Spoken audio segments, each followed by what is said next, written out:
नमस्कार मंडळी, ठरलं तर मग या मालिकेच्या पुढील येणाऱ्या भागामध्ये आपल्याला पाहायला मिळेल की अर्जुन आता सदा मैनाकडे गेलेला असतो आणि तो म्हणतो की माझी बायको एखादा शब्द दिला तर तो शब्द पाळते.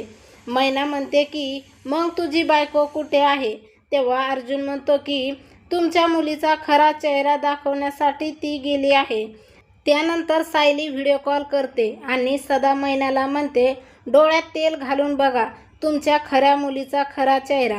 सायली व्हिडिओ कॉल करून प्रियाच्या खोलीबाहेर उभी असते, तर तिकडे सदा आणि मैनाचा प्रियाला मेसेज आलेला असतो की तुझ्या बाबाची तब्येत खूप खराब आहे, पैसे पाठव. तर प्रिया म्हणते की सदा गचकला तर बरंच होईल आणि त्याच्या मागोमाग मैनाही गेली तर माझ्या डोक्याचं टेन्शन कमी होईल, नाहीतर ते ही दोघे मला एके दिवशी नक्की फासावर चढवतील. प्रियाचं हे बोलणं ऐकल्यानंतर अखेर आता सदा आणि मैनाचे डोळे उघडतात. ज्या बबलीची ते बाजू घेत होतात ती तर त्यांच्या जीवावरच उठलेली आहे. अशाच मालिकेच्या नवनवीन अपडेट पाहण्यासाठी आपल्या चॅनलला लाईक करा, शेअर करा आणि सबस्क्राईब करायला विसरू नका. धन्यवाद.